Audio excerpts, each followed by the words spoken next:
Right.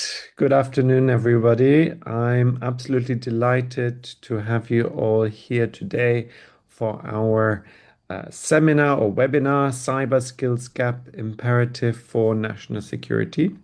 I'm absolutely delighted to be the chair of this particular event. We have a fantastic group of speakers, so I thank you already in advance for agreeing to speak here with us today.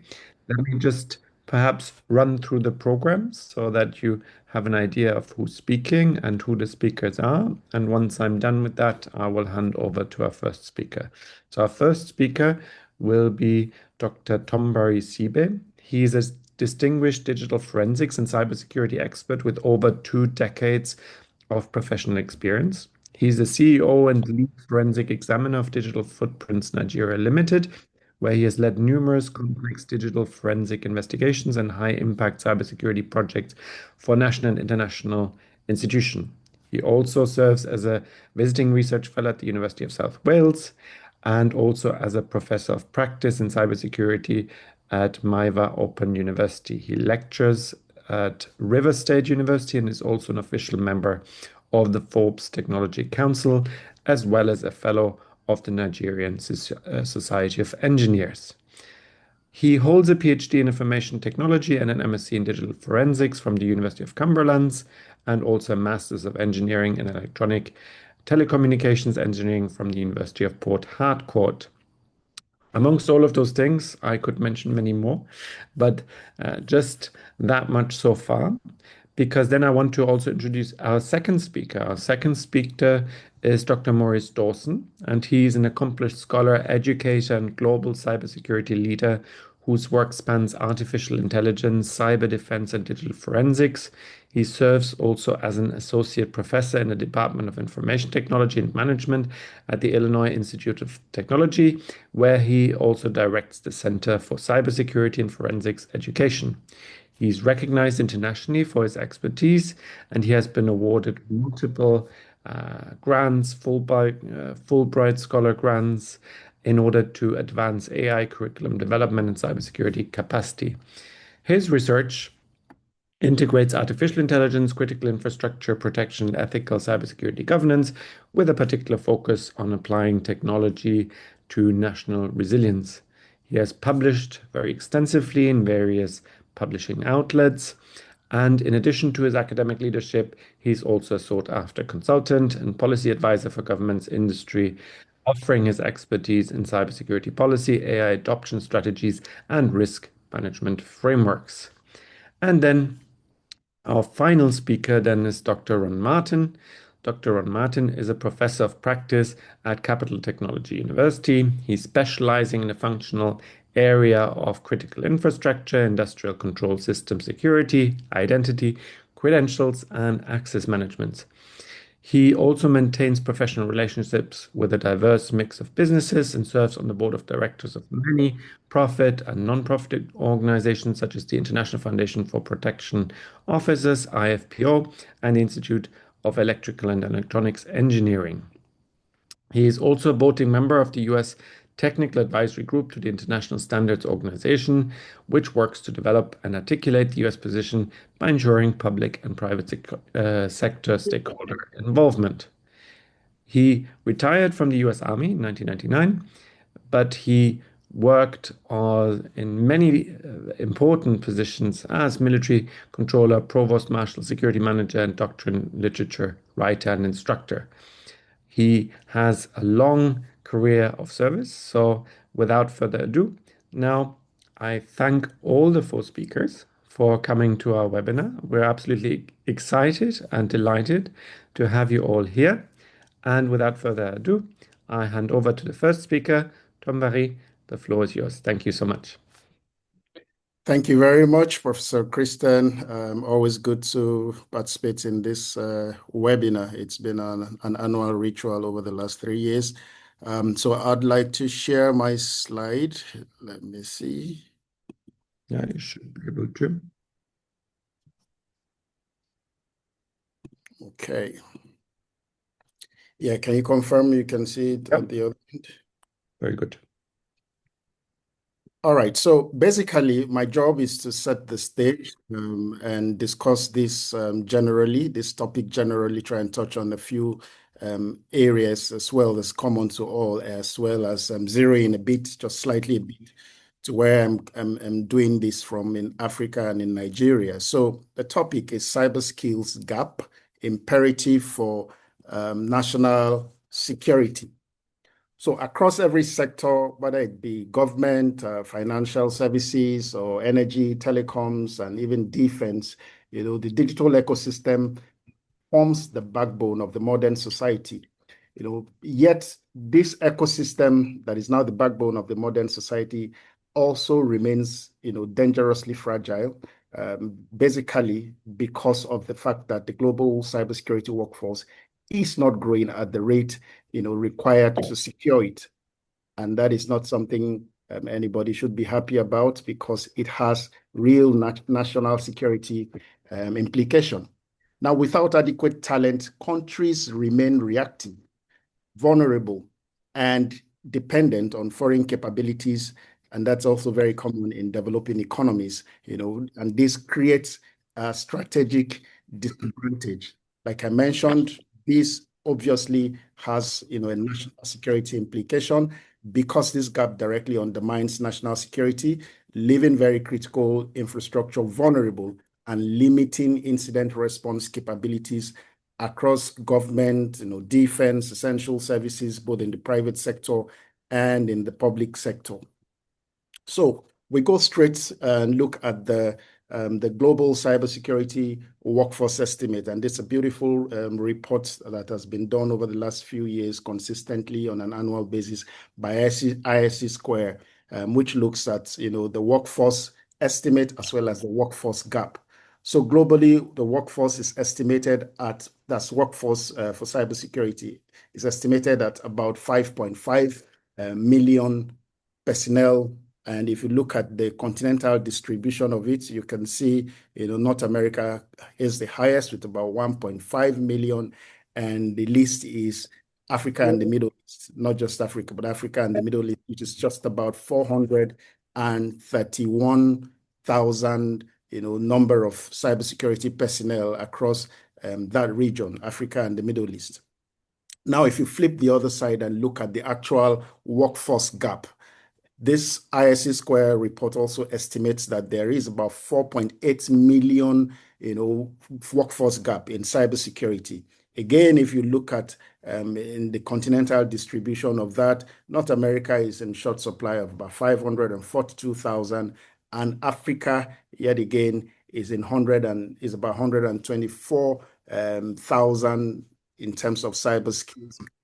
So this is something that should be quite disturbing because if you look at the dynamics of the development across, the nation, even let's look at, say, Nigeria, where you have even a tele-density of over 100%, meaning that more phones than humans or more phone lines than humans in Nigeria, and also a very high rate of digitalization across different sectors.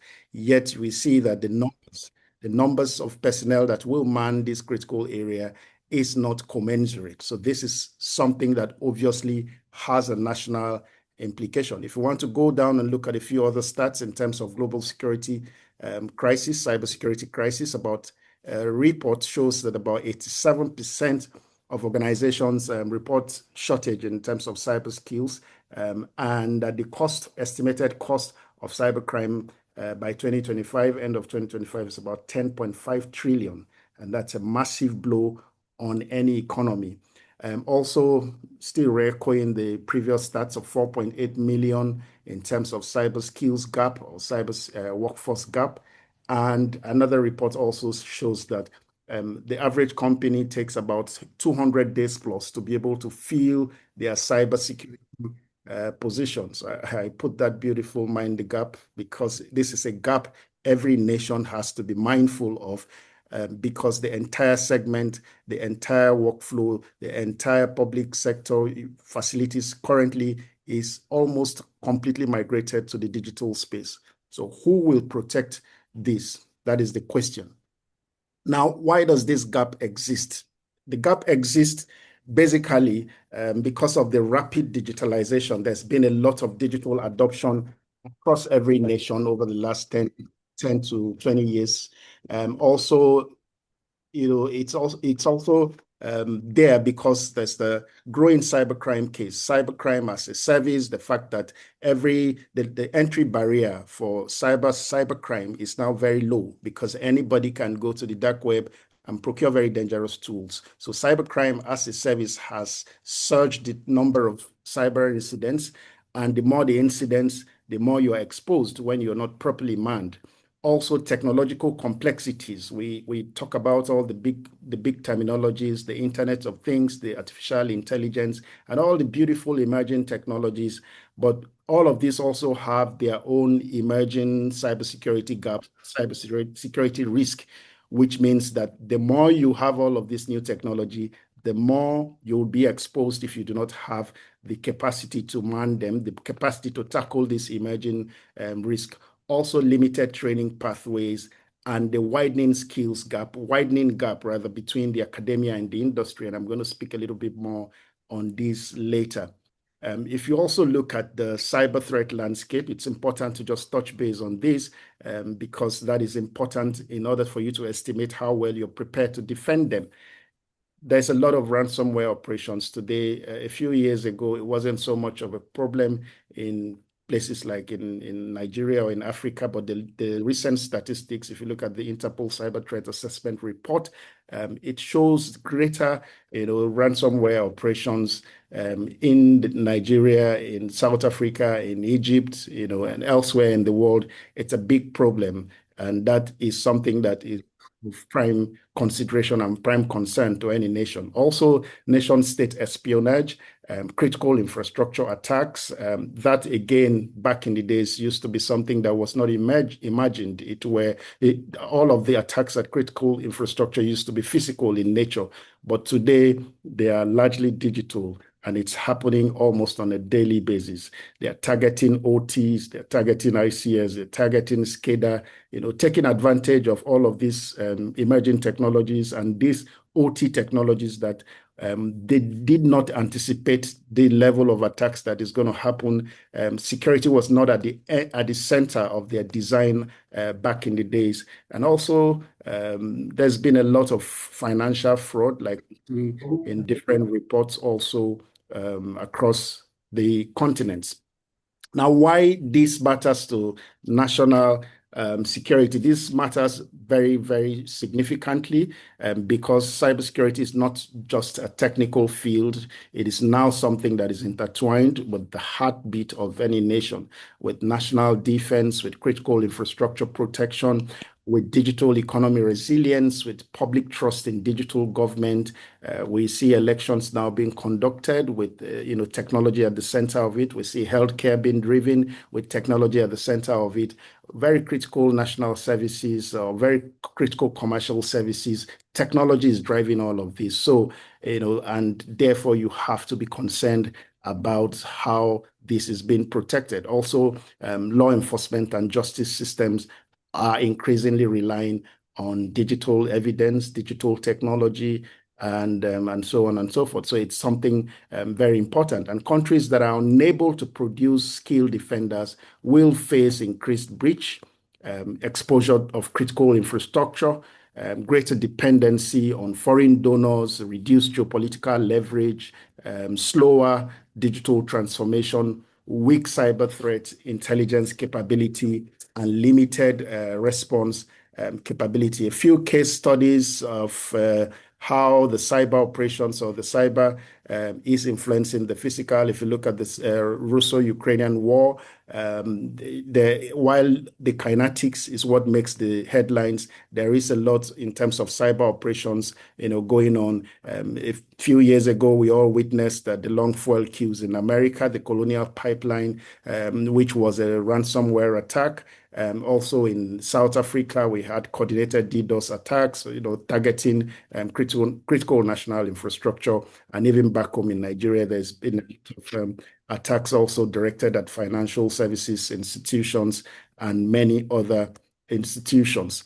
Now, if you zero in a bit down to Africa, Still, that beautiful report by ISC², this is from the 2024 report, which shows the total workforce for Nigeria to be about 25,000 skilled cybersecurity personnel.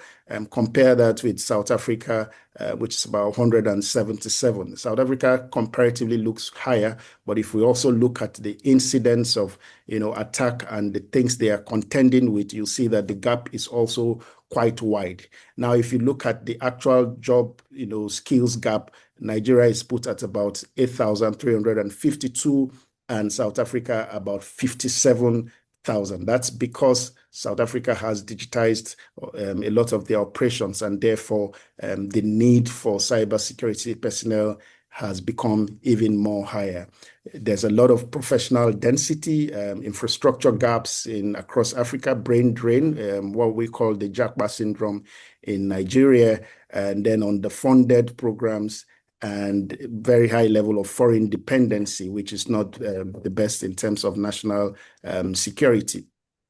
Now, if we zero in largely to Nigeria and interrogate the issues, we have fragmented training efforts. There are training efforts, but sometimes it's a bit fragmented, insufficient hands-on training infrastructure, lack of unified national framework, which is being addressed, which I'm aware is being addressed, brain drain, which I mentioned earlier, and then limited academia industry synergy, which I also know efforts are being made, however little at the level of the regulators, like COREN, like NUC, in terms of the new curriculum which they have released, particularly for engineering. In terms of notable progress, the National Cybersecurity Policy and Strategy document released by ONSA has provided direction and will continue to provide direction. So NIDA has carried out some skills capacity. However, if you look at it from the population of the country,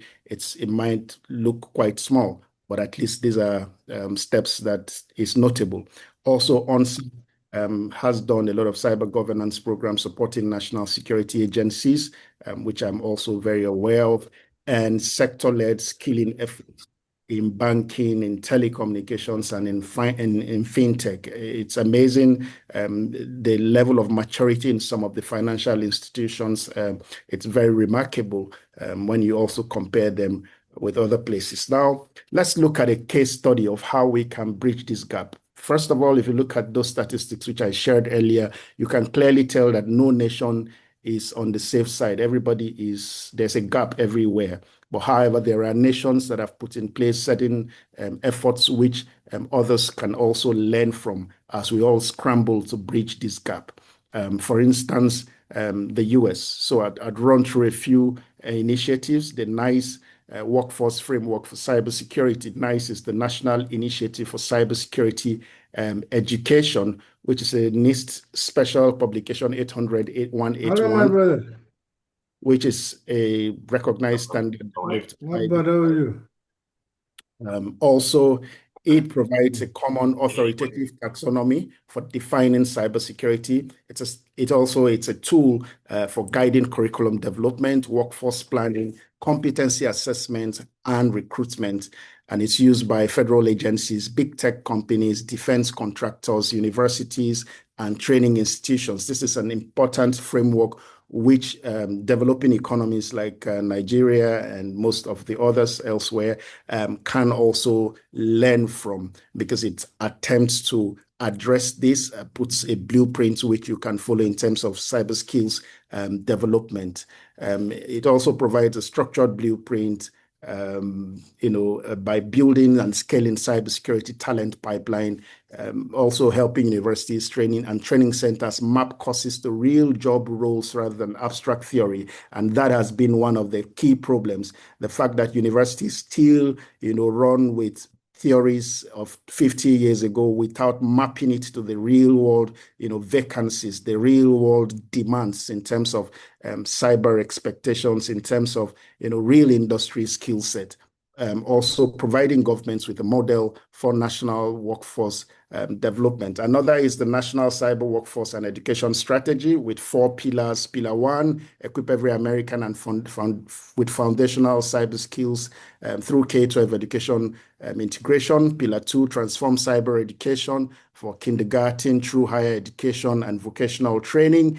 And Pillar 3 is expand and enhance America's cyber workforce through industry partnerships and apprenticeships. And Pillar 4, strengthen the federal cyber workforce with programs and professional development. And this has also proved very important. There are also other case studies. There is this National Centers of Academic Excellence, and there are over 365 designated institutions across the nation. And I know this is jointly done by the DoD and some other agencies. And I believe that Dr. Dawson can speak better about this when he speaks. They give a lot of research, grant scholarship, and focus on diversity, equity, and inclusion to broaden participation from underserved communities, which is also, an issue. If you look at the global cyber workforce in terms of male to female ratio, you see that it's a hugely,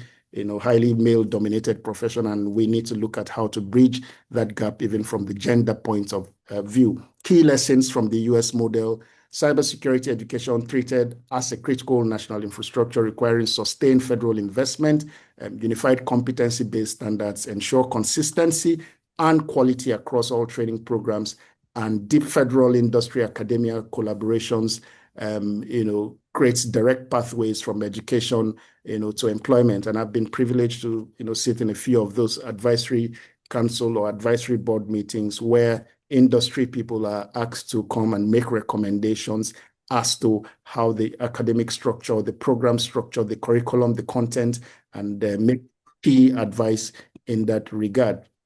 In the UK, there is a CyberFest program. Time will not let me go through the details, but this targets basically the young people from 14 to 25. This is the 10th anniversary, and over 350 students had passed through, having that experience and that opportunity to fuse cyber education even at a young age. And there's also the higher education ecosystem where you have about 92 NCSC certified degree programs, academic centers of excellence as well, and the cybersecurity body of knowledge, which provides comprehensive reference framework for the field. And this has also helped, a lot of this is being reviewed and transitioning into more effective model, but it's notable to mention them. Implications of inaction: vulnerable infrastructure, increased breach frequency and severity, economic damage, weakened deterrence, geopolitical vulnerability, threats to digital transformation, exposure of critical infrastructure, greater dependency on foreign vendors, weak law enforcement outcomes, slow recovery and attribution challenges, weak cyber threat intelligence capability, and limited incident response capability. So what can nations do? One, develop your national framework. Every nation is unique. Every nation has their unique challenges. While we also salute those done elsewhere, it's important that nations look at their own situation and be able to develop what works for them. Need to also standardize education and build training infrastructure, strengthen law enforcement. There are technologies that law enforcement actually catalyze them. If you look at the forensic discipline, you cannot take away the role of law enforcement in strengthening that profession across board from the onset till date. Forge public-private partnerships, academia industry collaborations, very important.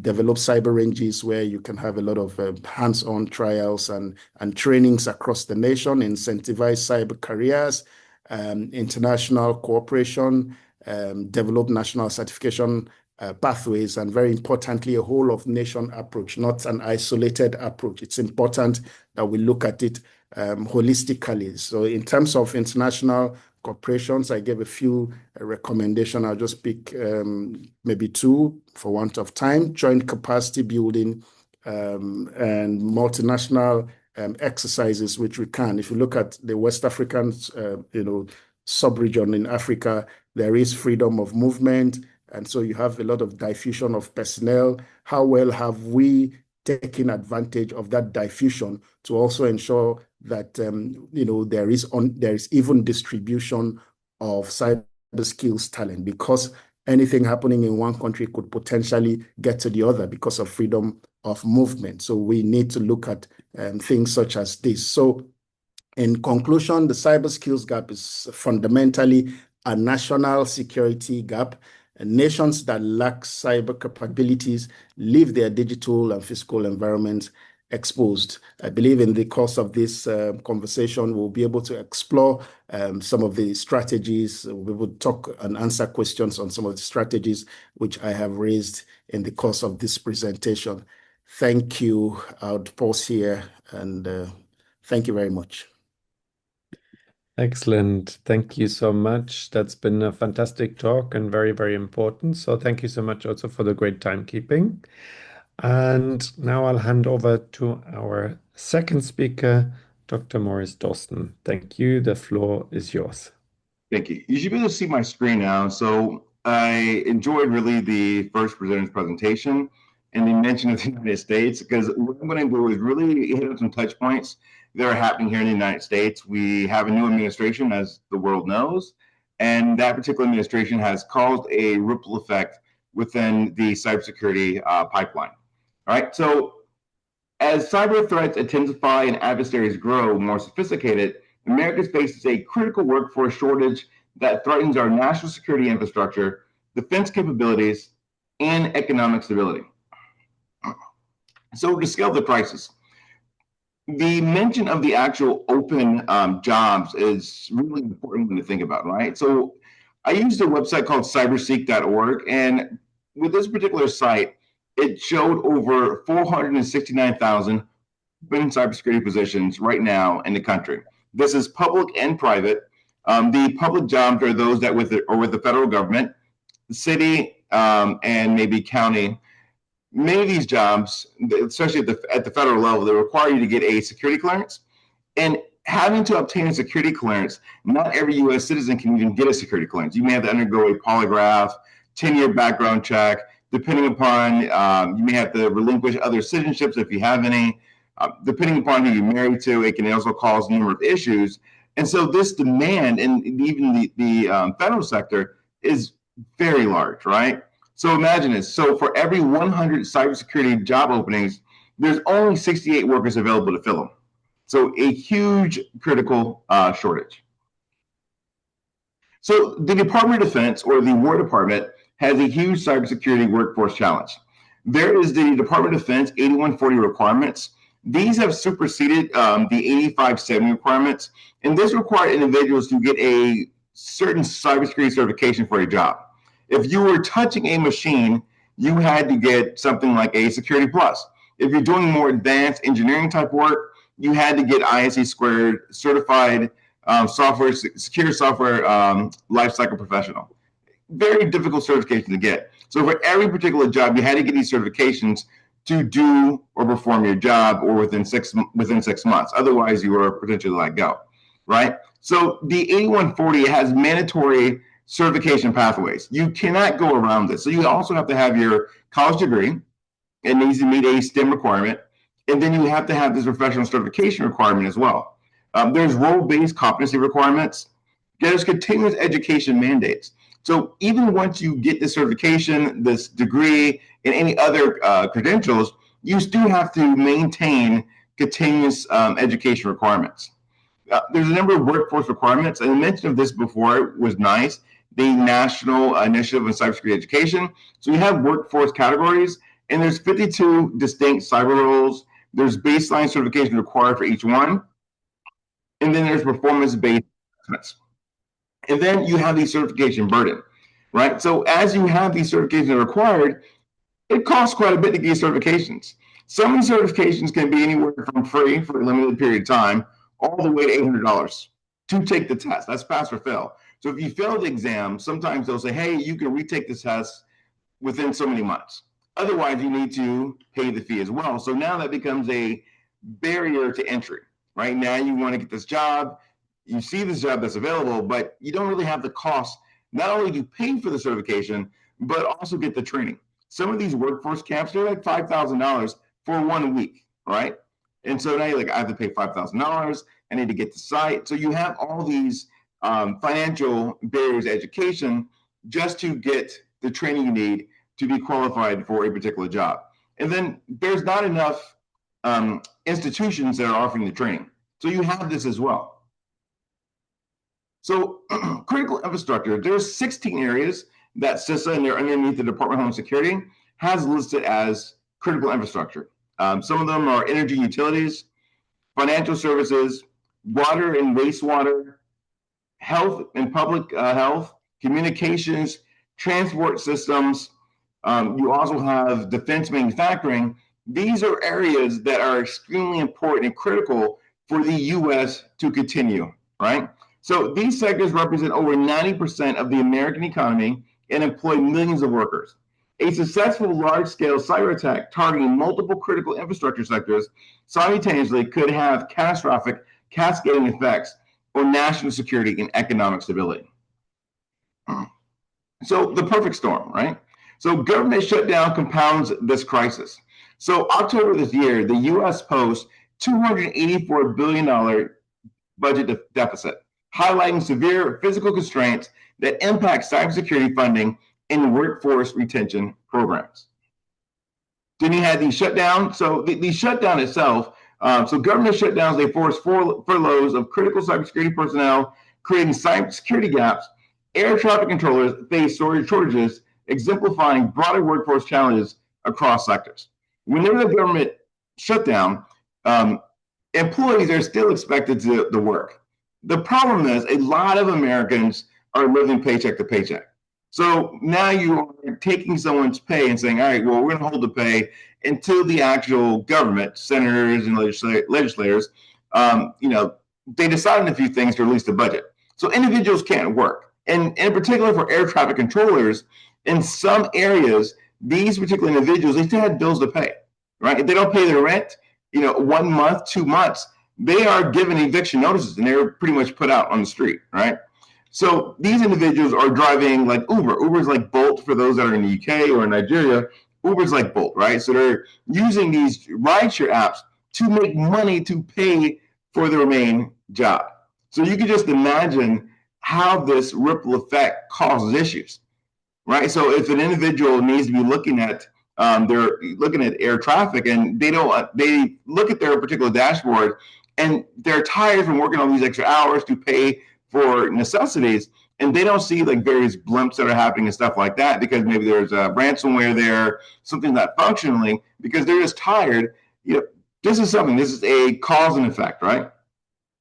There is something called the CVE or CWE. This is commons, weaknesses, and exploits, commons, vulnerabilities, and exposures. And so when you're dealing with software and you're running a particular application, these have vulnerabilities. And MITRE was the organization that was responsible for ensuring that we could look up various exploits and vulnerabilities and weaknesses with code. And so this particular item was almost shut down, right? So the near shutdown of this would have eliminated the primary system that organizations worldwide rely on to identify, track, and remediate security vulnerabilities. This represents the fragility of our cybersecurity infrastructure. So not saying that we don't have anything good, but it's very fragile, right? So a few administrative decisions can cause all of this stuff to be halted or not be funded, and where we start creating these large gaps. And we're already behind. Like some individuals will think that we're ahead, but we're behind in some instances, and I'll talk a bit more about that. So why does this matter? So a shutdown of this particular magnitude would have halted new vulnerability identification and tracking. It would have disrupted coordinated disclosure process, created confusion in the security community, not just the United States, but in Europe, the UK, and ECOWAS, SADC, Asian countries. It would have created a huge particular confusion worldwide for individuals or institutions that are using the particular database. It would have left organizations unable to prioritize patch management, because when you're thinking about the patches and what does it cost, you need people, many people, to work on and understand really the exposure, right? So you need to understand exposure. And a lot of times these are researchers that are working on this. And so if they have no funding, they're not going to work on this, right? No one's going to work on this. Someone needs to maintain a database. And so this is why it's important. And then this would have allowed adversaries with intelligence advantage, right? Your adversary is always going to have the advantage because they're the ones who are actively looking at it. So there was the mention of the NSA Centers of Academic Excellence. The institution that I am a tenured professor at Illinois Institute of Technology, we are a center of academic excellence, right? So we're a CAE. Dr. Ron Martin and his institution is a CAE as well, but there's 300 CAEs in the United States. The problem is that sounds like a lot, but for a population of over 320 million, that's not enough. That's not enough at all. In the Chicago metropolitan area where I'm at, there's over 20 universities there, 20 universities and community colleges, because this covers community college and universities that offer all the way to PhD granting. All right, so the CD, this reduces scholarship for service obligations, promotes cybersecurity education, integrated with defense community needs. So the defense community says, hey, we need people to understand how to do network security. And so this community says, all right, we know what the actual federal government wants. We want students to understand how to do patch management, how to deploy intrusion detection system, intrusion prevention system, but to physically know how to do it and understand the theory behind it. So that is like the importance of the CA. They take the knowledge units and they actually translate those knowledge units into actionable things that can be done throughout the course.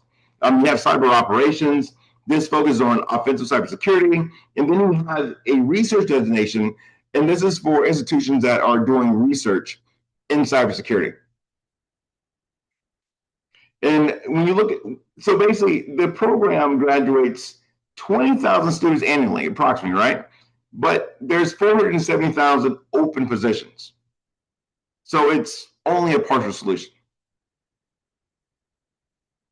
As of recently, we had changes to immigration policy. So immigration policy threatens the university pipeline, right? So recent immigration rule changes threaten to end or severely restrict optional practical training, OPT. So a lot of individuals that will come to the United States, they'll expect, for STEM programs, you get 3 years OPT, 1 year if it's non-STEM. But this helps put people in positions that would work in these, maybe they're working in a small company, they're working in manufacturing, where it's hard or difficult to actually attract U.S. talent too, right? There's only 20,000, you said approximately 20,000 graduates yearly, but all these jobs. And so the issue is, how do you fill these other positions, right? And so international students graduating would be expected to fill those positions. Maybe they would get sponsored to get a green card, they would stay longer. And then, of course, generations, you're having more U.S. citizens, stuff like that. Also important because the average household in the United States average, I think, 2 kids, 1.5 to 2 kids per household, just due to rising costs and things like that. So when you're looking at everything in its totality, so we were talking about a reduced talent pipeline. So immigration restrictions eliminate 30 to 40% of potential cybersecurity workforce from universities. With the reduced pipeline, this also affects how universities operate. In other countries, you look at how education costs, right? You're paying for tuition, but many universities are they generate revenue off tuition.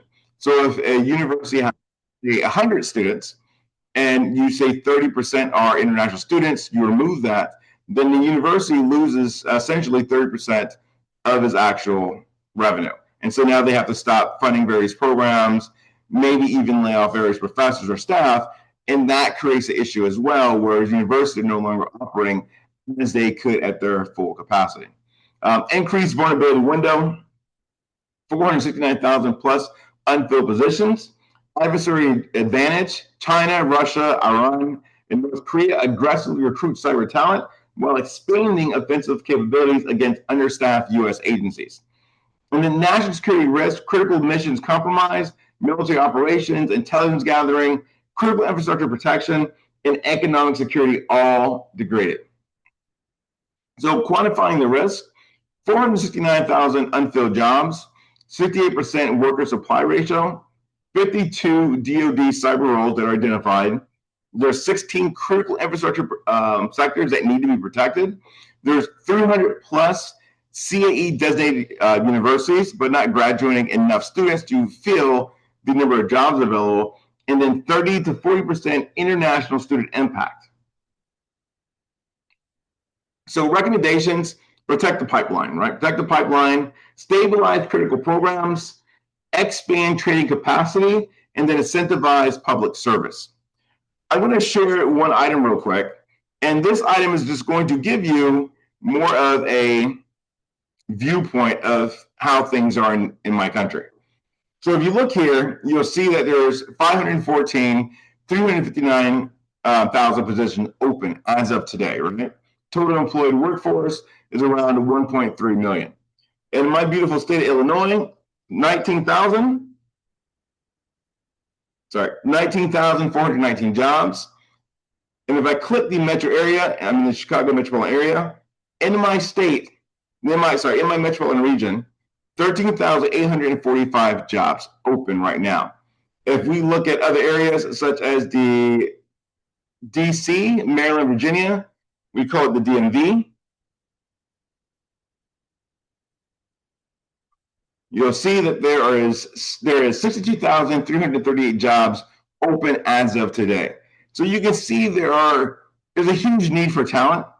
We need to really protect our talent pipeline.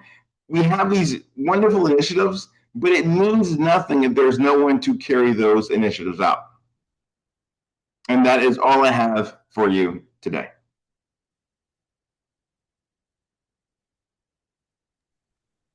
Right, thank you. Thank you so much. That's a fantastic presentation as well. So thank you. So we had two presentations already, and now I hand over to our last speaker, Dr. Ron Martin. The floor is yours. Thank you.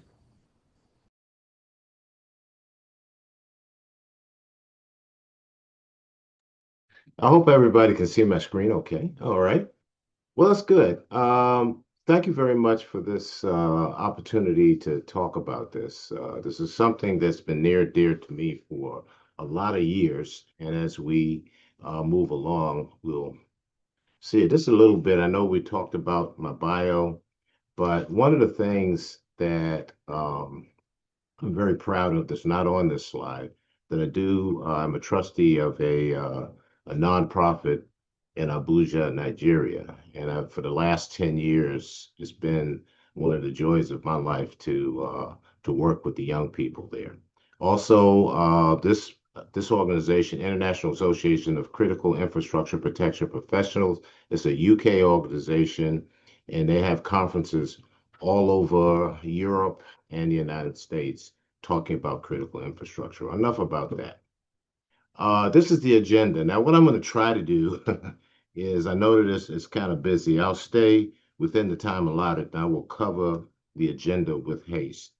Now, there's no mention of it, but the slides, I do have them available. I will send it to the moderator, and so to make sure that you have them. And all of my slides that you will get are hyperlinked. So in other words, you click on it and you can go to the source of the particular slide or graphic. Most of my graphics are hyperlinked, except my picture. You don't want to find out more about me there. This is a little thing I got about 10 years ago, and I wanted to show this is because we all have large or small cities, metropolitan areas, and we start looking at the challenges that we have, and these are aligned with the United States 16 critical infrastructures. You know, you have transportation, airports, you have trucking, you have dams, you have roadways, stadiums, is critical infrastructure, hospitals, on and on and on. But this is a neat little thing. And if you have, when you get the slide, if you have an advanced copy of Adobe, it'll move around. I just think it was cute. It kind of tells you, gives you a little bit about the environment that we're living in.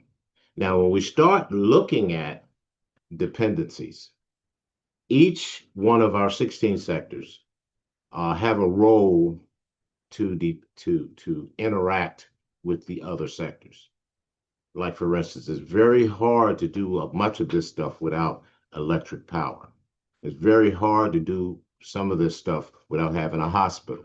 So in other words, there's an interdependency that critical infrastructure has, and oftentimes we don't recognize that. We're still in our little stovepipe that we're trying to stay within. And you say, well, now we don't have to worry about whoever's to the left or the right of me. No, that's not the case. The case is that you have to interact with your brother or sister critical infrastructure. One of the things that I would recommend is that you look up this word, mechatronics. We have a whole degree in it at Capital of mechatronics. And this is what it is. And this is a field that you will need in order to get into this thing called robotics. Okay. This is, and I'm gonna go through this really quick because I don't really want to read the slides. I want to kind of expedite because I have some other things I want to talk about. But when you look at mechatronics, this is what it does. And this is how it kind of evolved over the years. And we have a whole degree, like I said before, undergraduate degree. It's just a mechanical and electrical engineering called mechatronics. And this is how these things work.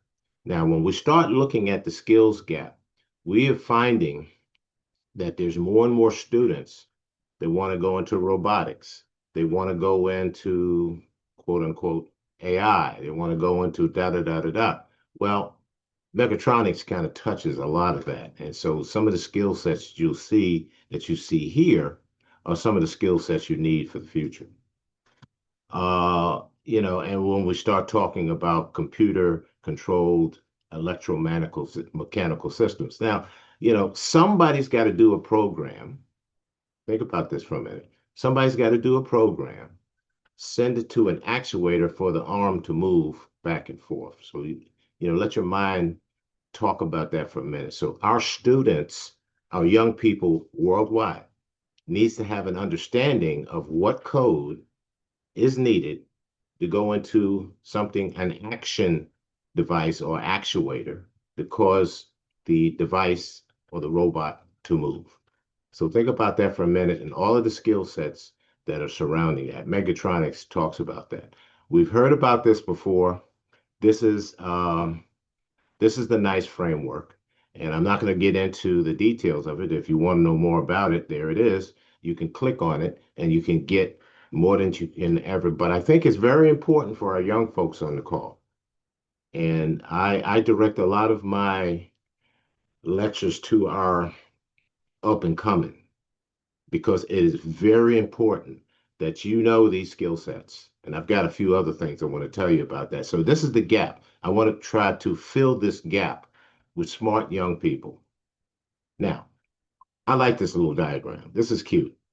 We remember back in the 80s, or let's say 70s. Now, some of you weren't born there, but anyway, in the 80s, maybe in the 90s, early 90s, all of these other little devices, these things we use all the time. We used to mail letters, go to the post, mail letters. We used to talk on the telephone. I challenge you to go to someone, and especially in the United States, to find a telephone. There's not many of them out there. We used to have something called a cassette tape. We used to have a camera. All of that is resident in this smartphone. And I think we need to look at that. And what was the industry that evolved from that was applications. Applications that go into the cell phone. That was an emerging industry. I mean, there were people making apps for everything. and they were making good money because they got good commissions and royalties from all of the smartphone operators. So that was a skill that they needed. And some of the apps are good, some of them are not so good. So I just want to kind of let you know. So this little thing here and all these other guys saying you took our jobs. So the next thing is what is the selection criteria for you young folks on the call and for those who train the young folks? And because that's our future. If we don't reach back and touch our young folks, you might as well give it all up. Because us, we're in the geriatric brigade or the old folks thing, but our young folks is going to tell us or going to show us, is going to do for us in the future. So how did they figure that out? I created this about 5, 6 years ago, and I'll go through this really quick. This is a whole hour lecture just on this. The companies or employers give us position requirements. I want to hire a person, and here are the position description. Doesn't matter whether it's in the United States or in any other country. There's going to be a position. There ain't no sense of you going to college or doing anything if there's nowhere for you to get employed or to do what your talents you were trained for. So the companies are required to put out those requirements. Academia, many of your academic institutions will go to the employers and says, okay, what do I need to train? What do I need to educate? And so we're going through something right now in our advisory boards to say, okay, what is the industry telling us we need to train? And so then we develop our curriculum. Now, the last portion there, that's more important. That's the most important piece of this. It's the people, it's the student. Their role is to learn from academia and hopefully to satisfy the requirement. So if you see on the left of the slide, it says to satisfy, and on the right is to meet or satisfy. Oh, yeah, I'm sorry, to specify on the left and to satisfy on the right. So you have to learn, you have to be educated, and you have to be educated to the future. What we have at Capital for our undergrad is we have a commit program really quick, is that if you don't have a position making 60,000 this year, within the first 90 days, we'll give you 36 credit hours of additional education at no cost. We don't know any other universities doing that. And I say that to say this, we're confident in what we're teaching and what we're training our students. We have a high 90% placement rate. Enough of that. The other thing is that I teach, which is another 1 hour lecture, is that students need to know competencies of their career field. This is a model out of the U.S. Department of Labor, and I've used this across the world, India, Nigeria, Cameroon. When I'm talking with students, I'm saying, look, you need to know what are the foundational competencies. I'm not going to go into all of it, but one of the foundational competencies is like integrity. That's at the bottom. I think that's important. If you tell me you're going to do something, I got to believe you. So then the other one is accountability and responsiveness. If you say it's 9 o'clock, that's when I expect you to see it. We had a saying in the Army, if you show up on time, you're late. So, it's the thing is that I try to instruct our young folks to get there 3 minutes early to check the tech, because there's always going to be a problem. So I always tell them to get there about 3 minutes early to make sure that they're ready for the instruction. And sometimes I know in one group out of one country, I said, if you're not there at a certain time, you won't be able to get in. And they didn't believe me. So a whole bunch of them says, well, no, I can't. No, I don't want to hear it. I've told you 2 weeks ago what time it was going to be. I gave you reminders, be there. So that's a foundational tenet that if you go into the workforce and they can't rely on you to be on time, then that's going to be a problem. So I teach or I instruct young people to use, and there's other competencies, lifelong learning and all kinds of things like that. So this competency model, once you hit it, as you can see here, it doesn't matter which one you're talking about. There's the scientific is where you find the enterprise security model and things of that nature. So just click on it and it will take you to those competencies that one can use in the employment. One of the last things is the occupational outlook handbook. And they said, well, this is all from the US. No, it's very generic in nature. Now, except for the salary, because I realize we have an international audience here, except for the salary, the basically requirements of this career field is articulated. Each one of these is a little short video that shows, what it takes to be these types of positions. It doesn't matter, and I've done this, and I've exposed this to many students, so I know that one of the professors may want to use this in some of the classes they are, so that's why I want to make sure they get a copy of this, and you can use this not as to try this is the right way of doing it, but I want you to be able to explain, and I'm explaining to everyone here, the kinds of things that we need to do. This is another thing. I'm not going to go into all of this, but this is how many of your employers here in the United States will use this to come up with those requirements for positions. Okay, now, what are the gaps? There are many gaps that we have in our cyber existence. I only picked out 5. I could probably pick out 20. Okay, but this is just the 5 that you see here. The first one I say is industrial control systems and the operational technology. That is beginning to become more in vogue than anything else I've seen. It used to be about 10 years ago, the OT or the industrial control system people wouldn't talk to the information technology people. They said, I don't want to get with you guys. But now that's not the case. If you go to this special publication, it will tell you all about it. But that's a gap. We have a course, and the reason why I'm saying that about capital, because this is how we evolved. We have a course in industrial control systems / operational technology, because we know that that's the emerging trend that needs to be filled. The next one is cyber physical incident response and forensics. It's a very important piece that we need to know if you have an incident, how do you respond? Well, there's a whole bunch of stuff that comes before that. But in order to do that, again, here's another link. You can see that framework of what needs to be taught in order to take care of this gap of knowledge. The next one is architecture, network segmentation, and zero trust. One of the things that I'm doing, I am leading a group of professionals for IEEE, is the development of a zero trust standard.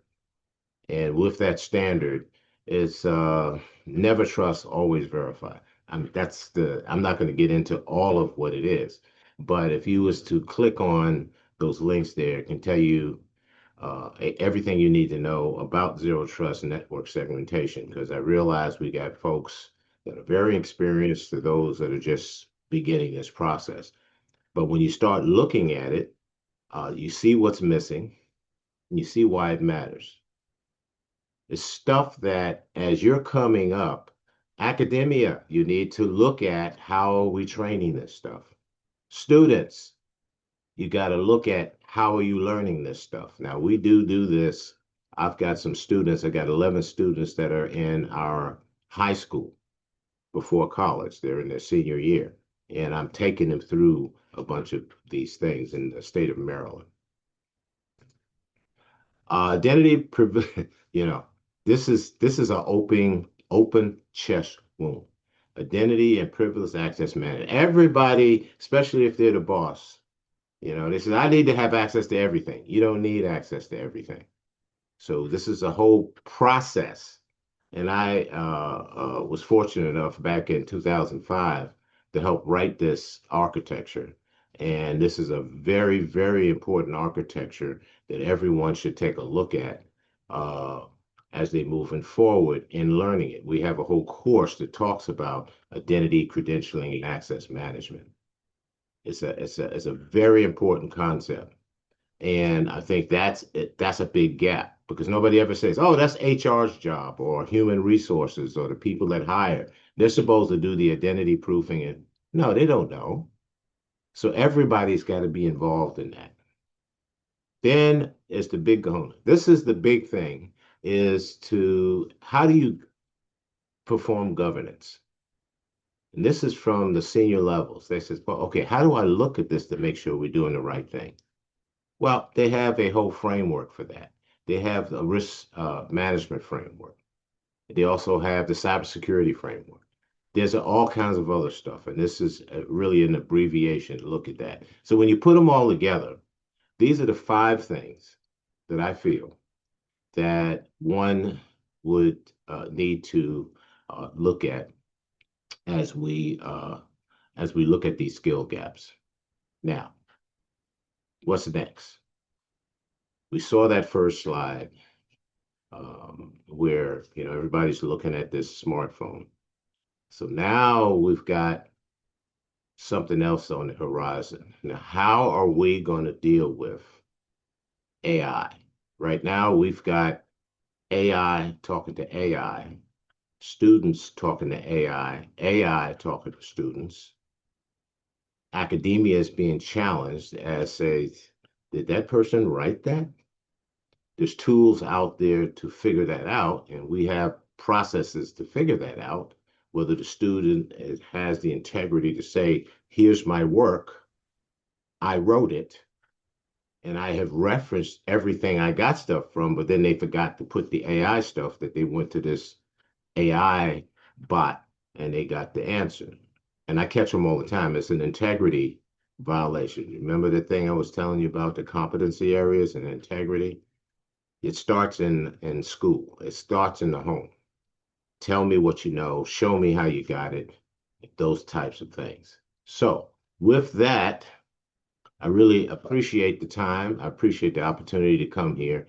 And with that, I'll give the rest of my time to the moderators so that y'all can do what you need to do. Thank you very much.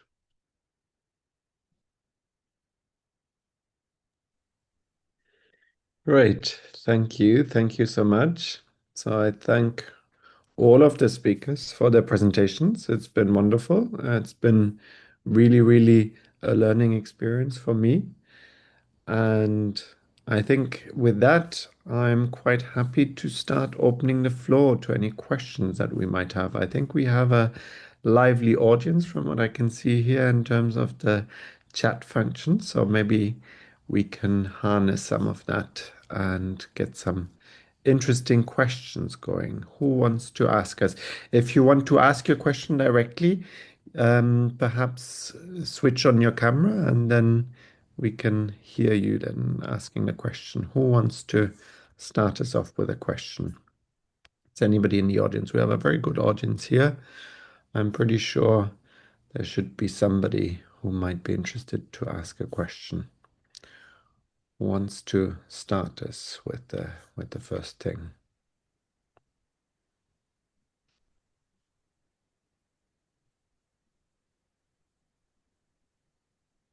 Anybody who wants to start perhaps?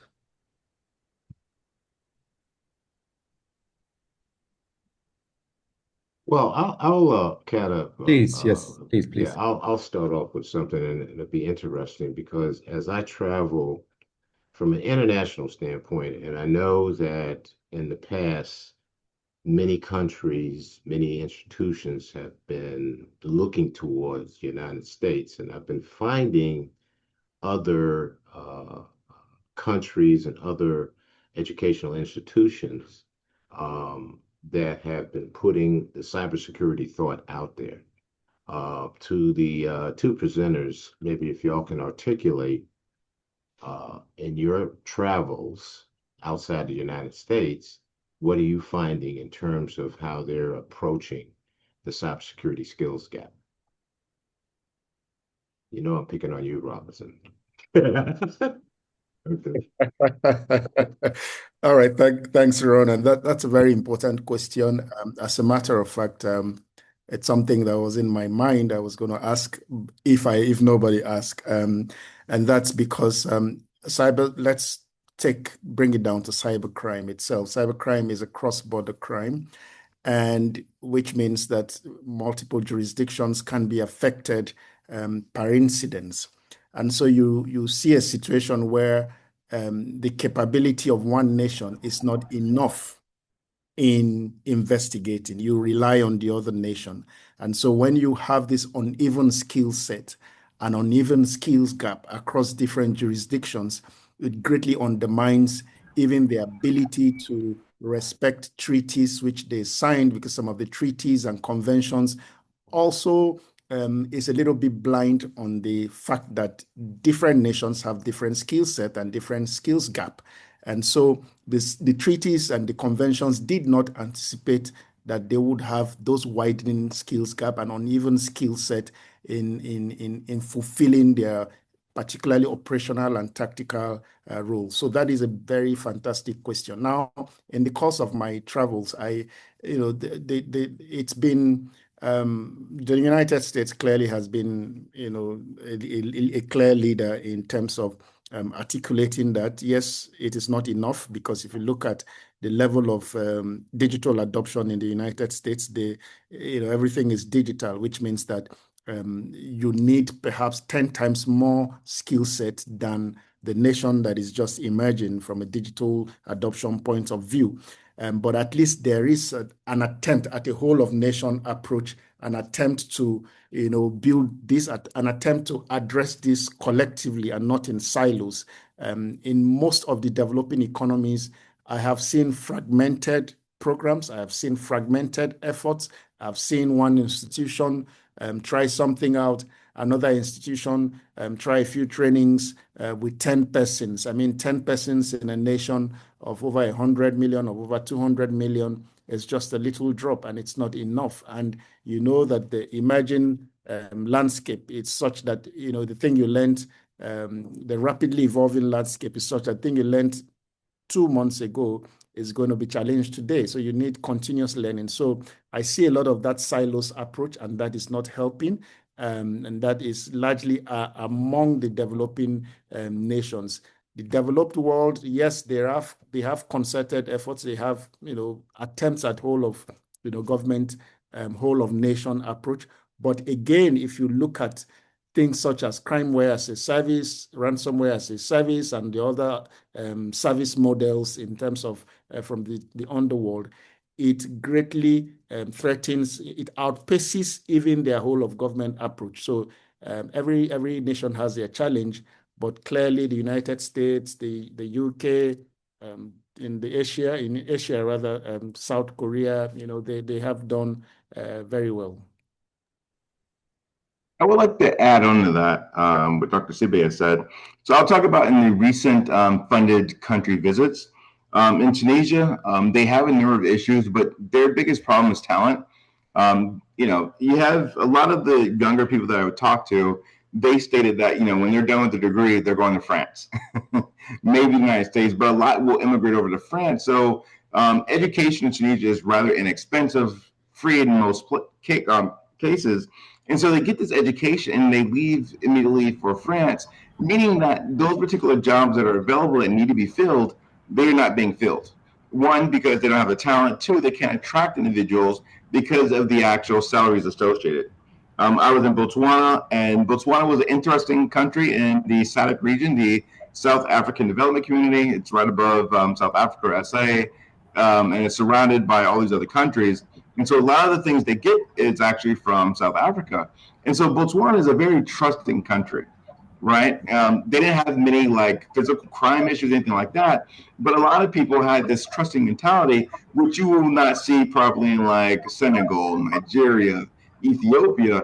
And so that particular trusting mentality opens them up to vulnerability a lot. So a lot of news you would get, maybe you get a WhatsApp message or you get a Facebook message saying that this particular item is going on, and individuals will take it as face value just because they are very trusting, right? Even transactions, people will even say, hey, or here's my bank account information, just log in and move the money over there, right? So it's a very different mentality because they have not experienced those levels of cybercrime and stuff like that. You look at a country like Kosovo, they're part of Europe, but they're not in the European Union. They also have a number of issues. They're in the Balkan region. They have issues with Serbia.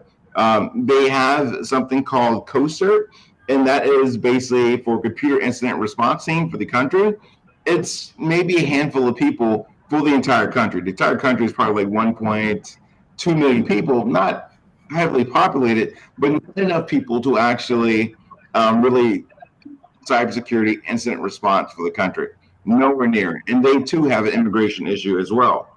Countries like Fiji, I was in Fiji last year with USAID doing cybersecurity artificial intelligence.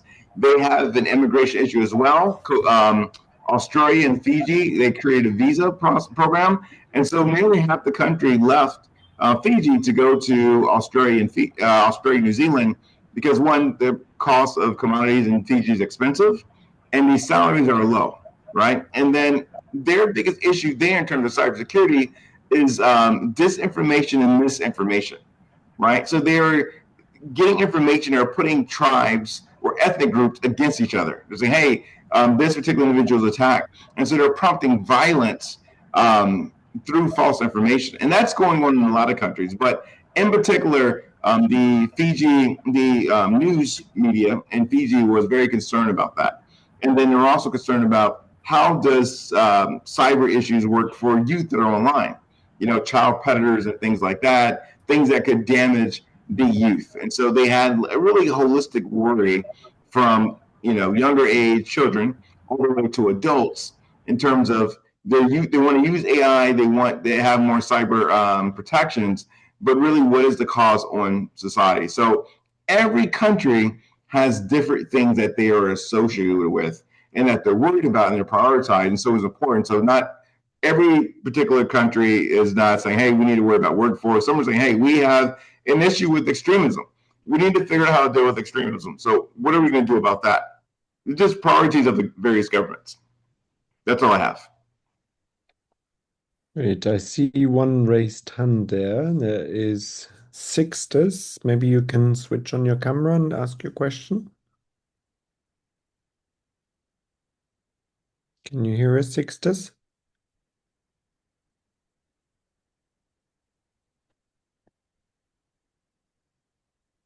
Let me see. Maybe he's not quite there. Ah, there's something happening. Excellent. Good. Please.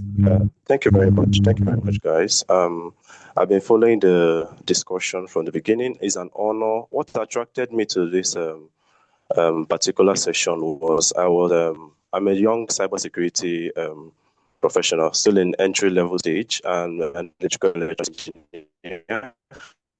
I was particular topic, securing the future potential in the cybersecurity space. They cited some incidents with the recent changes on Cloudflare, AWS, and other big tech giants. That there is a still gap in the cybersecurity industry.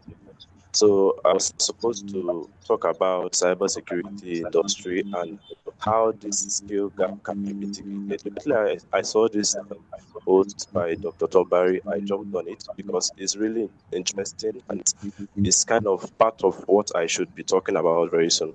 So there's this question I wanted to ask because one of my research and going through the how do we actually reduce the monopoly, the cybersecurity space? What I mean by monopoly in the cybersecurity space, I mean like the entire arsenal, the entire cybersecurity space is designed in such a way that there are just very few people that are in charge of our cyber defense.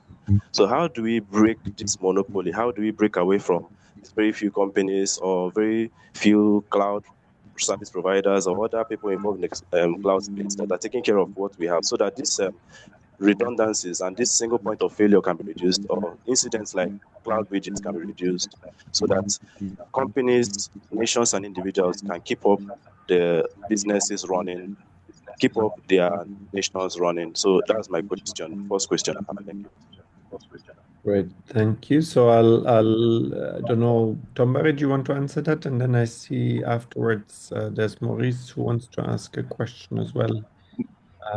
The answer, I was raising my hand to answer. Oh, to answer. Okay, so no, sorry. Maybe you want to go first, given that you raised your hand first. Maybe you want to go first and to answer the question. Yeah, so Coral, that's a great question. So, when you think about these single point of failures with these large organizations, you got to remember. So people are saying that, hey, there's only so many providers that can fix this, right? So if you are under the impression that there's only so many providers, you will go to that provider.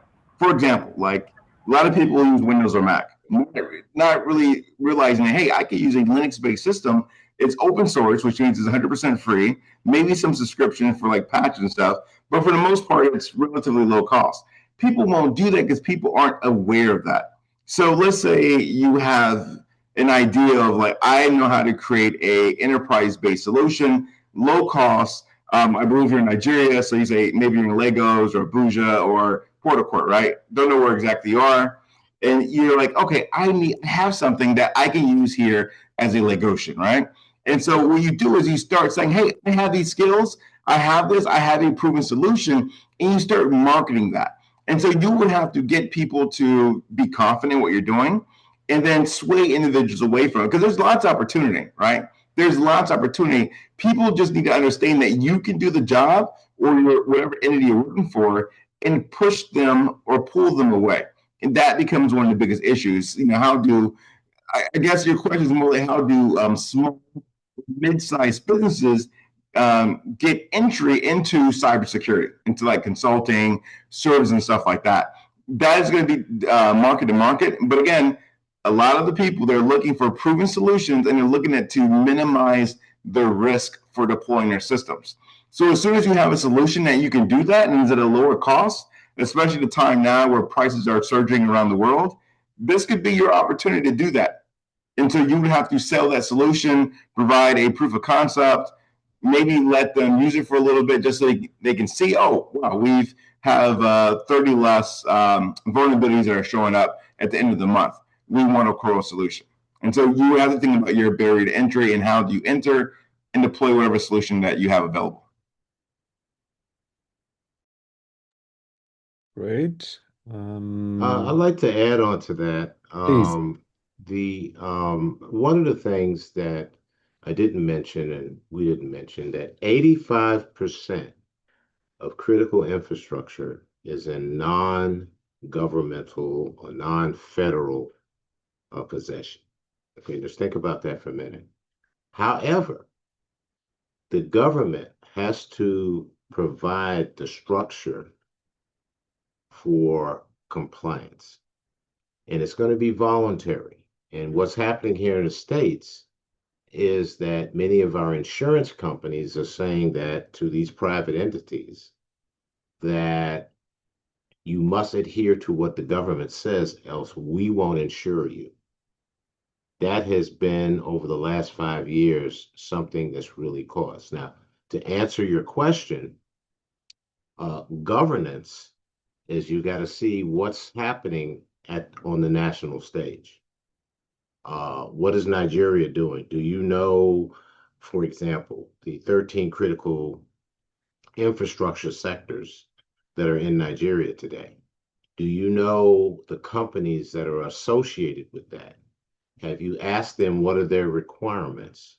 And then go back to your educational facility or find a way of looking at satisfying the requirements that the employers want. Now, I'm not trying to get into the political aspects or as who you know and all this kind of stuff, but if you want to get your talents, your expertise up, I think is something that you have to begin the process of getting smart on what is in your country and what is your country doing to expose their critical infrastructure and other infrastructures around. So I hope that kind of answers a little bit more of your question.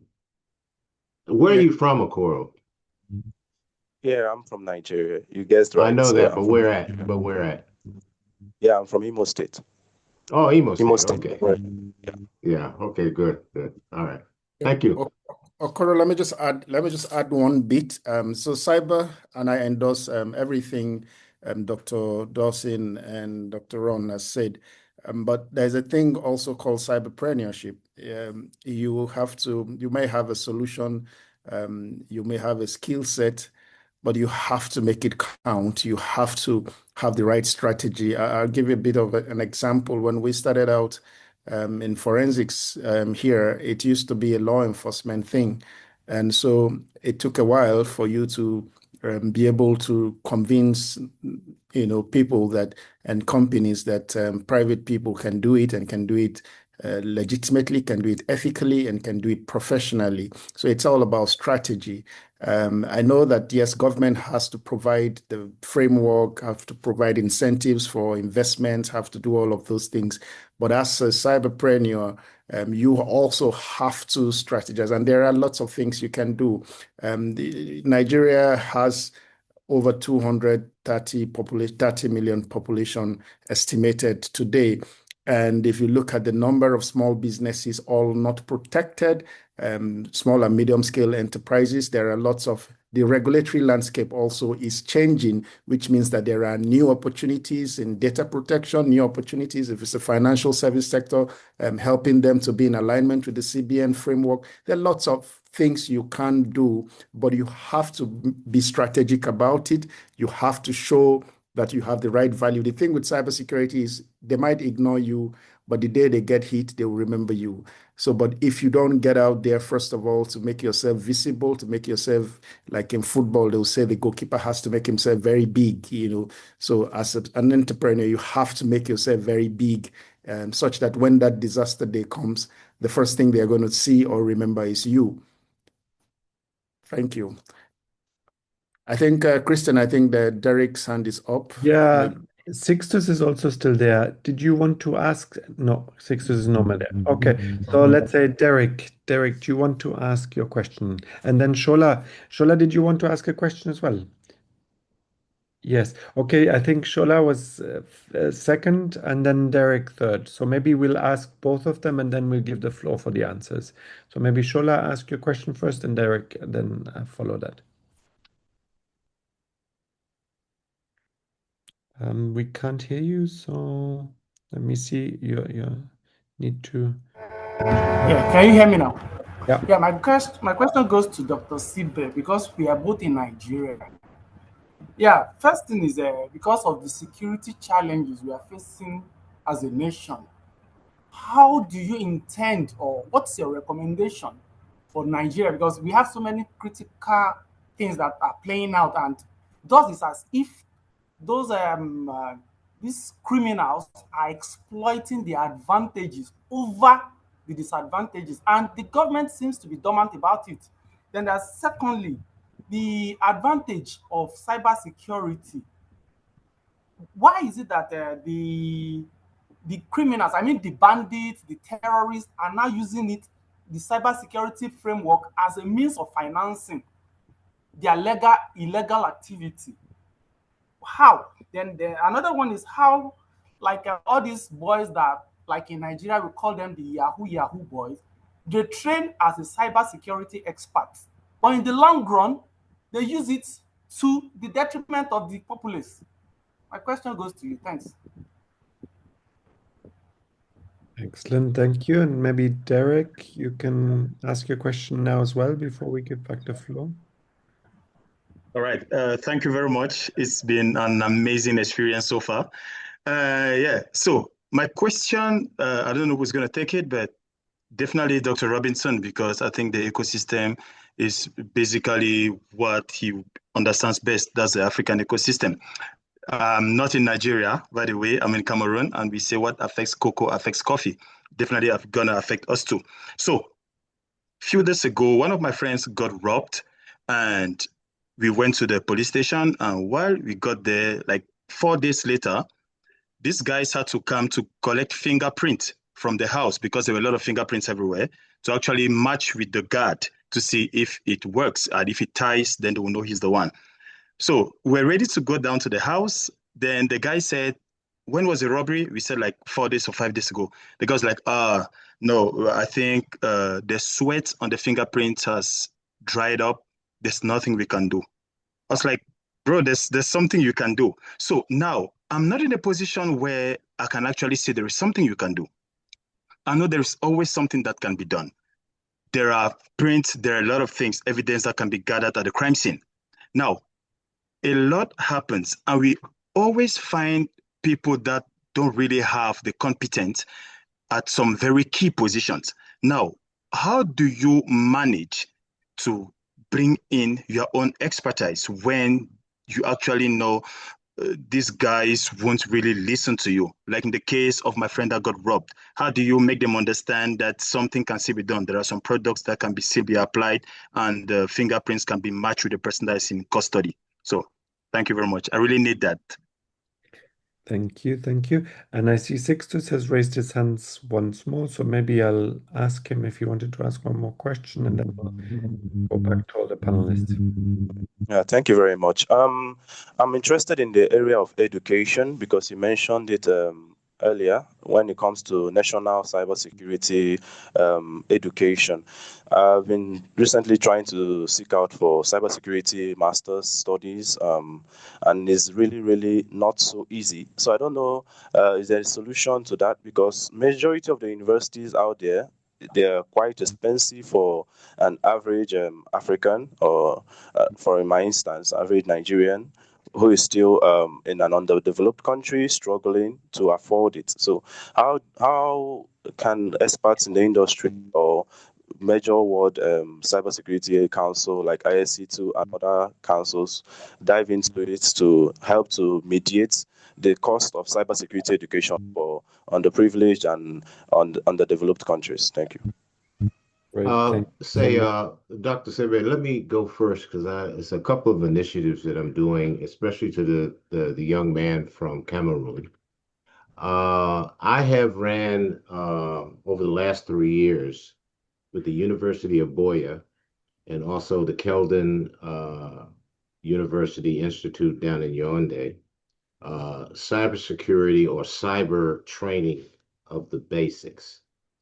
Now, their problem has been is that once they graduate, they can't find anybody that will listen to them to employ them, but they're very good at what they do. So it's got to start from the government that they got to say, okay, here's what we have to do. And then private industry will follow that if the mandate is strong enough. So I want to say that, yes, University of Boya and Keldon University Institute, both of them, I have given maybe about 40 of their students over the last couple of years some basic cybersecurity education at the invitation of the institution. Okay, thank you. Great. Maurice?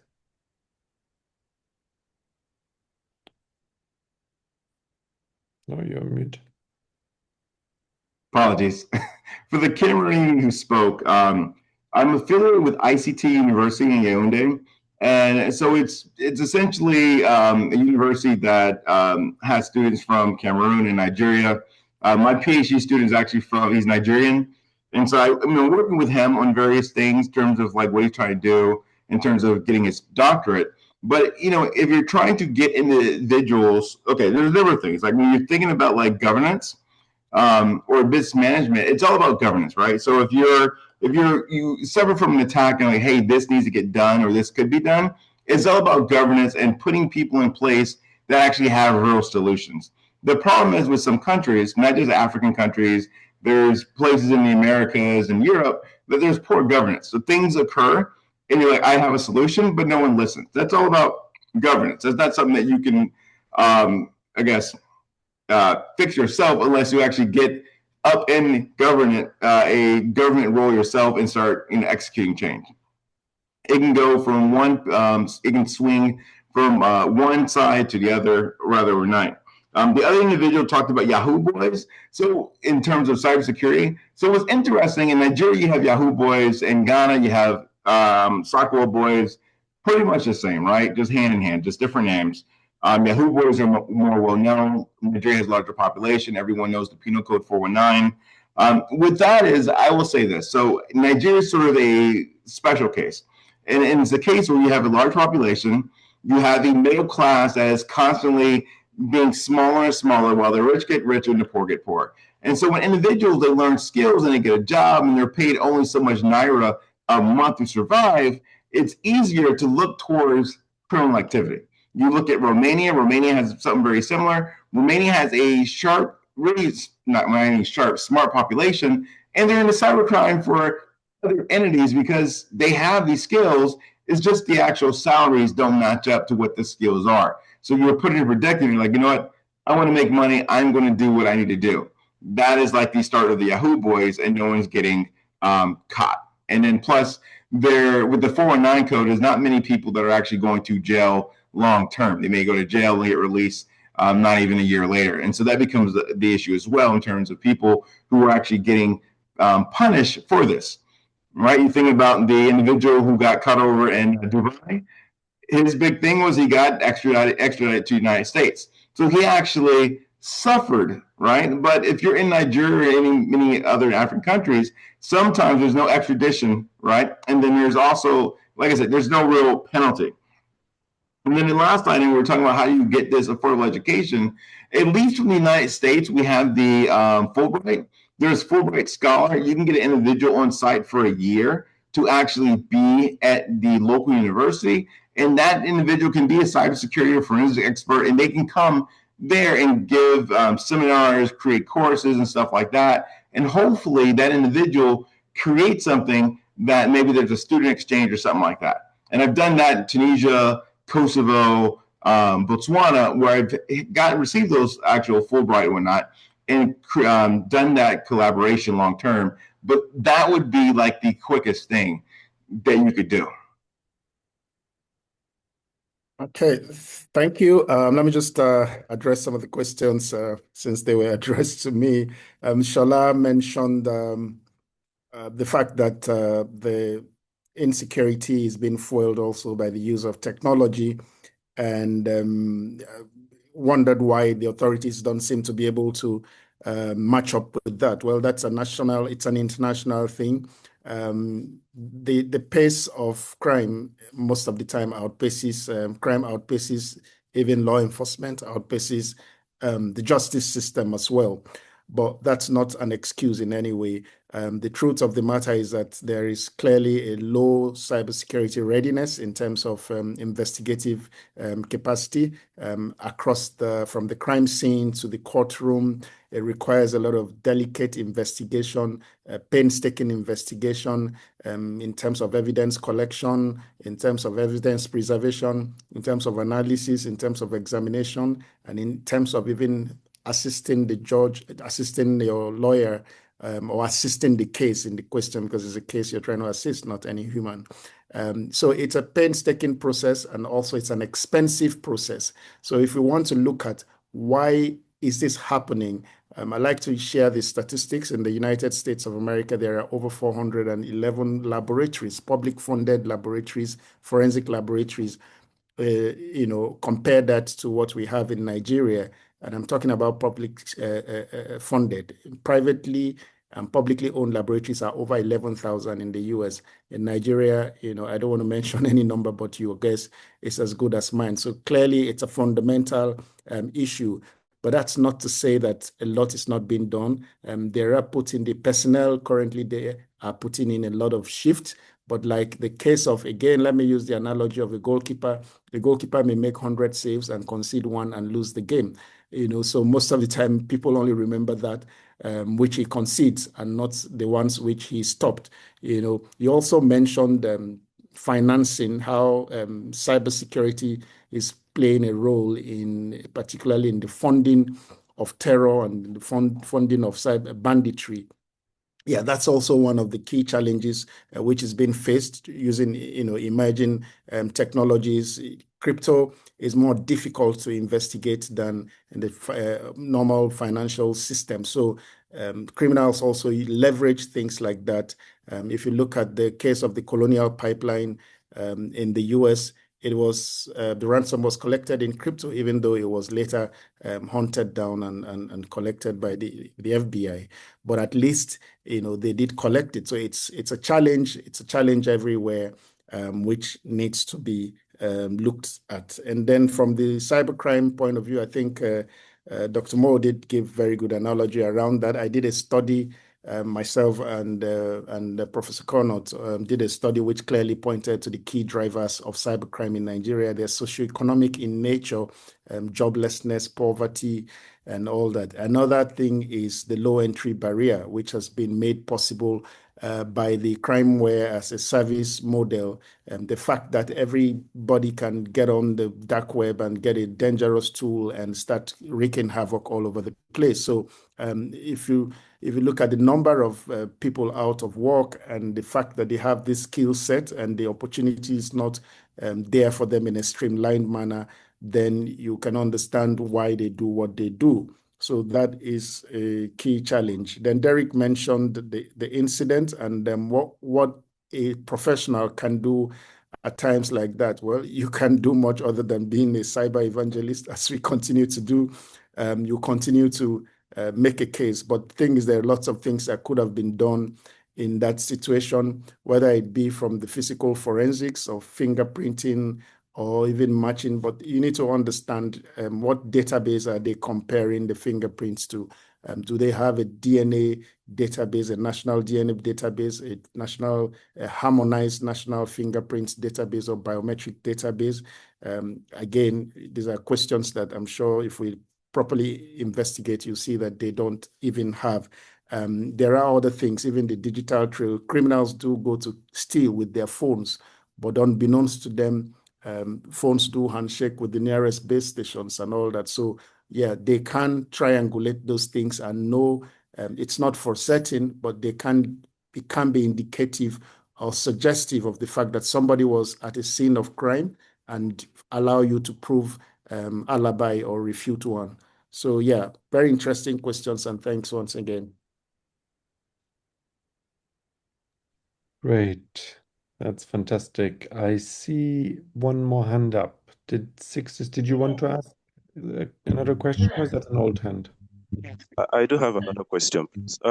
Regarding the AI bubble and the AI hype, there seems to be very little done regarding AI governance, especially, but I was speaking with someone the other day asking why is there no international organization governing AI research, how AI companies are rolling out new products without properly testing it. You see a lot of products creating more vulnerabilities, creating more weak spots, creating a whole lot of problems. There is little or nothing done about AI governance, both in regulation and the institutions governing AI. So I wanted you guys to say something about it more regarding AI governance, how the cybersecurity industry, because it still relates to national security, and a whole lot of our infrastructure are now being manned by AI, and both on the defense and the offense sector. So I just want you guys to say something about it. Thank you. Thank you. And I see Maurice, I think you want to answer the question. Yes. I just completed a number of research last year relating to this. So this is interesting, right? So right now, the only comprehensive AI law is the EU Artificial Intelligence Act, which was signed last year. That's the only thing that's comprehensive right now. In the United States, think of the country as 50. Think of the United States as 50 countries, but we're states, right? So every state here has unique laws. And with what's going on, our current president has said that he wants to not restrict the use of AI, at least for 5 years. So that creates a problem because now, as we go into like further elections, individuals can create deep fakes and other things that can really sway individuals to vote one way or another. And then you have to think about that AI and cybersecurity, they're separate, right? Like in the United States, we treat them as closely related because of funding, right? So for the CAEs, we were given the mandate to say, hey, we are going to look at cybersecurity and AI together because there's a lack of funding to really push AI education in terms of accrediting the body of knowledge. And so when you look at that, everybody is trying to implement things that may not go with one particular group or nation. So, like in Germany, right, the use of AI can't be used on certain days, such as Sunday, because if people can't work, you cannot use AI to run on days that actual people are not supposed to be working. And so that's a law. However, in other countries, there's nothing like that. There's no restrictions. And what Dr. Sipe said is great, because when you think about these technologies in the rollout, the laws are usually behind these technologies, right? There's something that happens, some type of crime, criminal act that happens. Well, there's no law even preventing it. That law could take several years to actually catch up with the technology, and by then the technology has leapfrogged.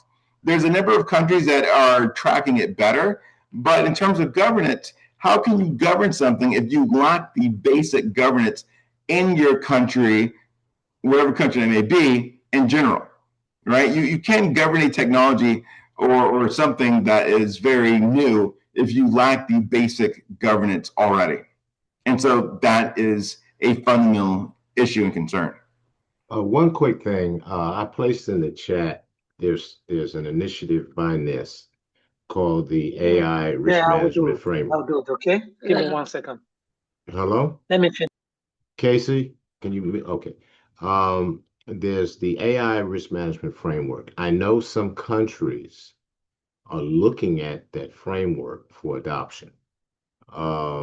They're really trying to get their arms around it. But you have to understand, AI is a very fast moving program. What's here today is going to change within 2 months. So the thing is that the framework basically says, how does an entity or an organization should look at AI from a risk management standpoint? I think it's something that everyone on this call, and I put it in the chat, you just click on it and you can see it. There's a whole practice area on AI risk management. Thank you. Yeah, thank you. Just to add to that, just as Dr. Moore said, yeah, the EU AI Act is the only established one, which a lot of countries are actually looking at it. But beyond that, from a point of good practice, and also to encourage people who have interest in that, because we need to know that it's an emerging area and countries are being careful not to asphyxiate the growth of AI. A lot of countries are being very careful in doing that. But there are other things, other frameworks or other standards that, for good practice sake, you can look at the NIST AI risk management framework, the ISO IEC 42001, the OECD AI principles, even in Nigeria, to guide AI, growth. There is also the National AI Strategy, which the current Ministry of Communication also midwifed recently. So all of these are efforts. It's still inchoate, but it's a good question. But nations are being very careful not to asphyxiate growth. Thank you. Wonderful. Is there a last question, perhaps? Very last question or last comment? Seems everyone is happy. Is that correct? Please excuse me. I remember there was a question I asked that has not been answered regarding cybersecurity education. What cybersecurity companies and big governing bodies are doing to help subsidize the cost of cybersecurity education for underdeveloped countries, young people that are still trying to get the required skills and knowledge. I give my example. I'm still trying to pursue a cybersecurity master's, and it's really expensive trying to many of them are not really funded. They are partly funded, and it's still one I was talking to today was telling me about $4,000. $4,000 may be a very huge subsidy, but for an average Nigerian living here, that's a very big, close to 6 million naira.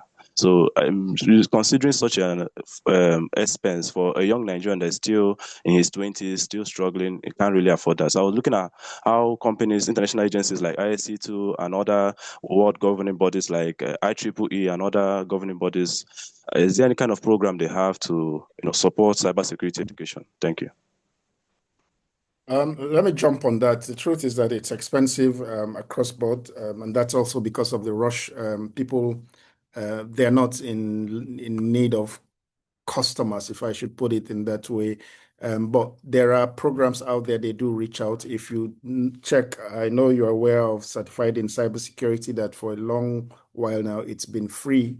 I think they wanted to give it out to over 1 million persons, and that's from ISC². There are also other organizations that do release some of these things. But the thing is that sometimes we tend to neglect the lower or lesser known certifications, and we are perhaps interested in CISSP or any of the big ones out there. But I think you should look out, always be on the lookout, and LinkedIn can do a very good job for you in that regard. Be on the lookout. You'll see a lot of free certifications, and organizations do release these things from time to time, so be on the lookout for that. And from a national point of view, that's why we're also advocating there should be other certification pipelines, particularly tailored to address the unique situation of the country. Like now you're in Nigeria. If we have a national certification standard that can be made cheaper, because it can be something, since it's in country, that can be lowered in terms of cost implication, and it's something that could potentially accelerate growth and engender more growth and more interest in the field. Really quick, I put into the chat a no-cost training from the National Institute of Standards and Technology on risk management framework. It's a 4-module course that is no cost. You will get a certificate for the course, and also you'll be able to download the slides that the course is being conducted. So this is one way that I tell students to take this course, no cost, and you can get the foundational knowledge about cybersecurity as an introduction. So I would highly recommend that everyone hit the link, get it, and take the courses.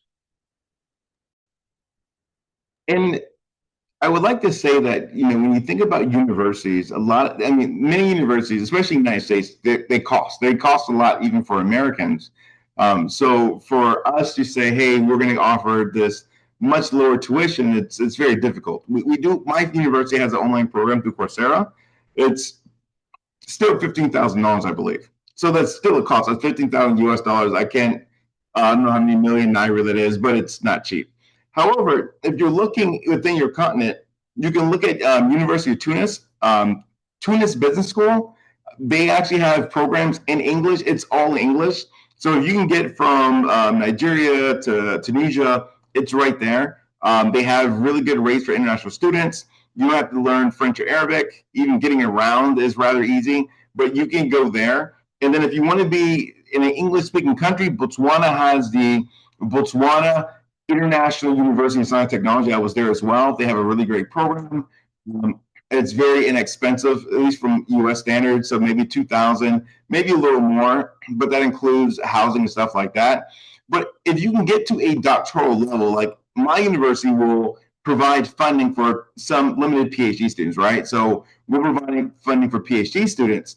However, at the master's and undergraduate level, it doesn't exist. And that's what I mentioned earlier, like if you could work with an institution and get a Fulbright scholar, at least there for a year, they can help develop a relationship or some programs that may benefit you, well, the region, that particular region. I think you say you're in Imo State. So it can help do that benefit. So that's something you can do.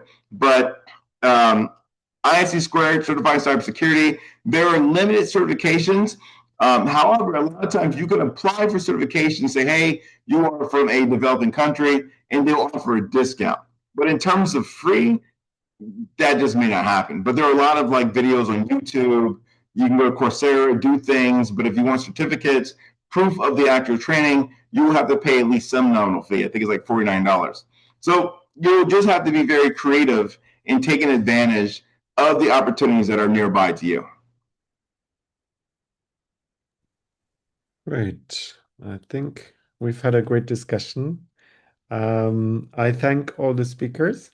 I thank the audience for the wonderful questions. I thank everyone for the lively discussion that we have. And of course, I thank Tombari for setting this all up. It's been a fantastic event. Thank you so much, everyone. I really enjoyed it. And I look forward to future conversations and future discussions. Thank you so much. Thank you, and bye-bye. Thank you. Bye. Bye.